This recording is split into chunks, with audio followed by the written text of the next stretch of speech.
Leo wasn't just a trucker, he was a cartographer of asphalt and loneliness. For 20 years, Interstate 17 had been his universe. Not the world it cut through, but the road itself. A hypnotic pulse of humming tires on pavement, the rhythmic thump over expansion joints, the predictable dance of headlights in the rearview mirror. He knew its every crack, every sun, bleached sign, every ghost of a tire tread baked into the summer heat. The road was a living thing, a silent partner in his solitude. But one night, he learned it wasn't silent at all, and it was anything but a partner. It began subtly, with acts of impossible kindness. A notorious axle, jarring pothole he'd cursed for months, a landmark of misery at mile marker 84, was suddenly gone. In its place was a patch of asphalt, so smooth and black it looked like a freshly healed wound. A violation of routine that sent a dissonant chord through the symphony of his drive. A few days later, a shredded semi, tire he'd swerved to avoid on his eastbound run, had vanished, without a trace by his return. Not just moved, erased. Not a scrap of rubber, not a glint of steel belt remained. He told himself it was a new, hyper-efficient road crew, a phantom government budget at work. A flicker of gratitude fought against a deeper, colder current of unease. Then, the kindness grew strange, and the road began to speak. It started in the static of his radio, a low, sibilant whisper slithering between country songs. It sounded like sand grinding against stone, a dry tomb-like friction. He'd kill the radio, and the whisper would remain, seeming to ride the wind itself. He'd roll down the window,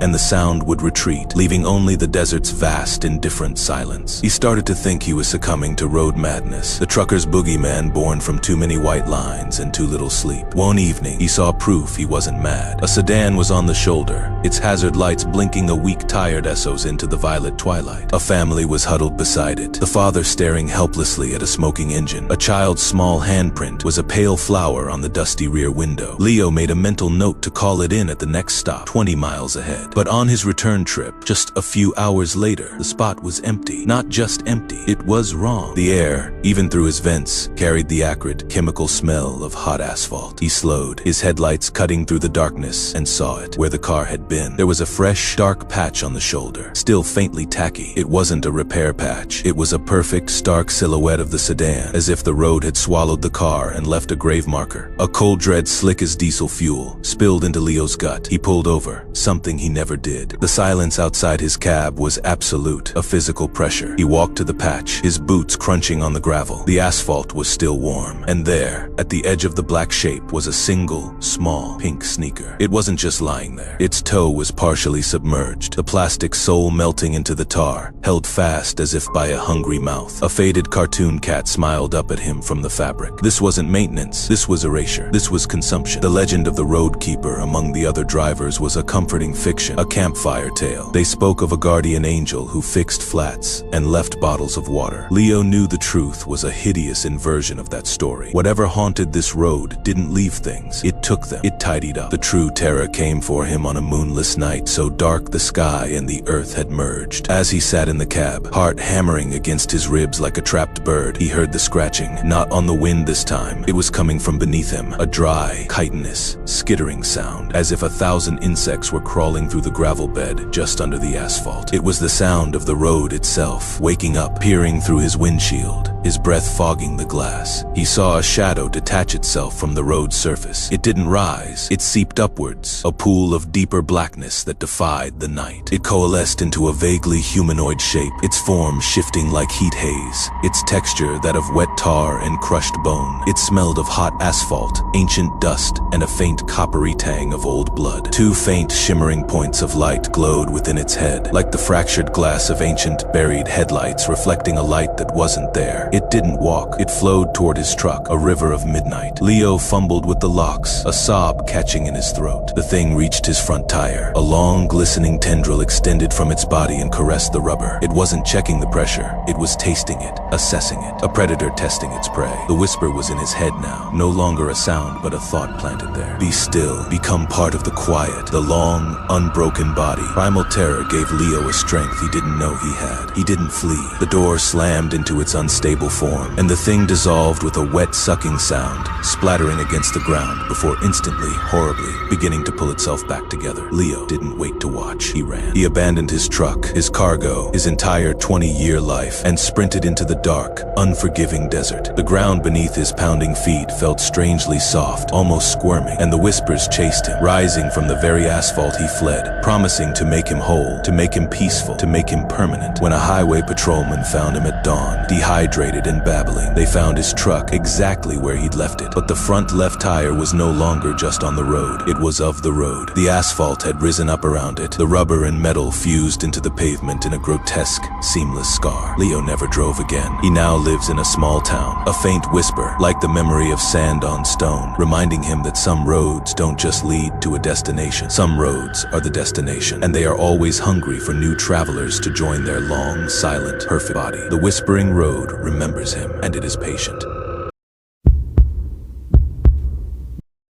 The sign for "No services next 150 miles" wasn't a suggestion, it was a threat. Maya had been driving for 9 hours, chasing the setting sun across the vast, empty canvas of the Nevada desert. The sky was bleeding from orange to a bruised purple, and the only sound was the hum of her tires on the lonely stretch of US Route 50. Her phone, resting in its cradle, had displayed no signal for the last hour. It was a modern form of being shipwrecked. That's when the car stuttered. It coughed once, twice, then died with a final, pathetic sigh. A towder. She tried the ignition. Silence descended, thick and heavy. Nothing. Just a dead click. She grabbed her phone out of habit. Its screen a useless black mirror reflecting her own wide eyes. Useless. She scanned the horizon. Nothing but sagebrush and the endless, darkening road. Then she saw it. About 100 yards ahead, a silhouette stood against the twilight. It was a single, skeletal payphone, a relic from a forgotten era. Hope, as absurd as it was, flared in her chest. Leaving the keys in the dead car, she started walking. The air was cooling rapidly. Each crunch of her sneakers on the gravel sounded deafeningly loud. As she got closer, she saw the phone booth was rusted, its glass shattered, but the receiver was miraculously intact, dangling on its steel cord. She picked it up to her utter astonishment. There was a dial tone, pure and clear as a bell, a sound of salvation. Her fingers trembled as she punched in 9 to 1 -1. It rang once. 911. What is your location? The voice was a woman, calm, professional, but with a strange flat quality like an early generation text-to-speech program. My car broke down on Route 50, Maya said, relief making her voice shake. I don't know the exact mile marker, but I am at a payphone. We know where you are, Maya. The world stopped. The cicadas went silent. Her blood ran cold. How do you know my name? Your signal is very weak, the voice continued, ignoring her question. But we can hear you. Don't move from your location. A patrol car has been dispatched. Do you see its lights? Maya spun around, peering back down the empty road. No, I don't see anything. It is completely dark. Look again, Maya. A single headlight flickered to life in the distance, far down the road behind her abandoned car. But it wasn't the powerful, sweeping beam of a police cruiser. It was a weak, yellow, unsteady light, like a dying candle. I see it, she whispered into the phone, her heart pounding. It is a long way off. It has been waiting for you to notice. Maya's gaze shot across the 4 lanes of empty asphalt, and there it was. Standing perfectly still in the sagebrush was a figure. It was tall and unnaturally thin, its limbs too long. It was holding something to its head, mimicking her posture at the payphone. As she watched, a pale phosphorescent light began to glow from its face, mirroring the light of her own phone screen she'd been staring at moments before. A scream was trapped behind her teeth. Who is that? She choked out. The operator's voice changed. The flat, professional tone dissolved, replaced by a wet, static-laced gargle that tried to form words. That is the patrol car. Maya dropped the receiver. It swung on its cord, banging against the metal booth with a hollow clang. She turned and ran. She didn't run towards her car. She ran away from the road, stumbling into the desert scrubland. She glanced back. The figure across the road was moving. It wasn't running. It was walking. Its movements a fraction too slow. A grotesque pantomime of a human gait. It crossed the empty highway, each step perfectly silent. The weak, yellow light from the distance was now coming from it. A single, sickeningly biological eye that pulsed in its head. She fell, scraping her hands on the rocks. When she looked up, it was standing over her car. It didn't open the door. It simply leaned against the driver's side, and the metal of the car door seemed to soften and ripple, as if absorbing it. The car's interior lights flickered on, illuminating an empty driver's seat. Then, the engine turned over. Not the familiar sound of her Toyota,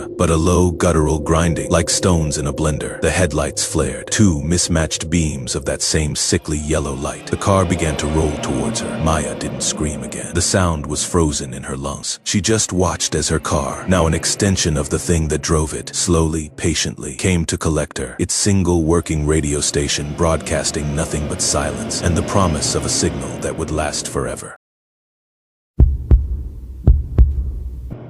The old man at the gas station had called it Echo Point, just a scenic overlook somewhere deep in the winding mountain roads of West Virginia. Road Talks Caleb had laughed it off. He was a photographer, chasing the last embers of autumn, and the promise of a pristine, fog-draped valley was worth a little local superstition. Now, with his car parked at the desolate overlook, he wasn't so sure. The point was just a gravel pull-off guarded by a rotting wooden railing. A thick, soupy fog blanketed everything, erasing the world beyond the edge. The silence was absolute, as if the fog had muffled the entire planet. He grabbed his camera and stepped out. The air was cold and wet, smelling of damp earth and decay. He walked to the railing and shouted, "Hello," just for the hell of it. His voice flew into the white void. For a moment, nothing. Then, from the dense fog, a perfect echo returned. "Hello," he grinned. Caleb was here, he yelled. The fog answered. Caleb was here. He was about to turn back to his car when he heard something else. A faint scuffing sound from the gravel behind him. He spun around. Nothing. Just his car. A lone dark shape in the swirling mist. He must have kicked a stone himself. He turned back to the abyss. "Is anyone out there?" he called out, a playful challenge in his voice. The silence stretched. He waited, a strange tension building in his chest. Then the echo came back, but it was wrong. It wasn't his voice. It was deeper, rougher, and it came from a different direction, not from the valley below, but from somewhere to his left, down the road. "Is anyone out there?" The strange voice echoed. Caleb's blood ran cold. He gripped his camera like a weapon. "Who is there?" he demanded. The only reply was the scuffing sound again, closer this time. He could now make out a rhythm to it, a slow, dragging shuffle. Scuff, drag, scuff, drag. He backed away from the railing, his eyes straining to pierce the fog. A shape began to resolve itself out of the white haze. It was a man, or at least, it had the shape of one. He was tall, dressed in what looked like an old-fashioned ranger's uniform, but it was tattered and stained with something dark that looked like wet soil. He was dragging one foot, which was the source of the terrible sound, but it was his face, or lack thereof, that made Caleb's heart stop. It was a smooth, blank expanse of skin. No eyes, no nose, no mouth. A featureless canvas of flesh. Caleb fumbled for his car door handle, his breath catching in his throat. The blank-faced man stopped, his head tilted, as if listening intently. Then, from the smooth plane of his face, Caleb's own voice emanated, a perfect, chilling mimicry. "Who is there?" it asked. It wasn't an echo. It was a question. Caleb didn't answer. He ripped the car door open and threw himself inside, slamming and locking it in one motion. He jammed the key into the ignition, his hands shaking so violently it took 3 tries. The engine roared to life. He risked a glance at the rearview mirror as he slammed the car into reverse. The figure was gone. He breathed a shaky sigh of relief, spinning the wheel and peeling out of the gravel overlook. He was a mile down the mountain road, his heart still trying to beat its way out of his chest, when his phone, which had been silent on the passenger seat, suddenly lit up. An incoming call. The number was unknown. It was the deep, rough voice from the fog. "Hello," it asked. He was about to scream and throw the phone out the window when another voice joined the first one on the line. It was the gas station attendant's voice, tinny and distant, as if from a memory. "Road talks to itself up there," the phone whispered. Then a third voice, a woman's terrified scream, cut short. A man's panicked shout, a child's cry, a cacophony of lost voices, all echoing in his car. The final sound, however, was the one that broke him. It was his own voice, clear as day, but filled with a hollow, empty resonance. Caleb was here, the voice on the phone said, not as a statement, but as a promise. He looked in his rearview mirror. The back seat was empty, but reflected in the dark glass. For just a fraction of a second, he saw a smooth, featureless face where his own should have been. The road had his echo now, and it was riding with him.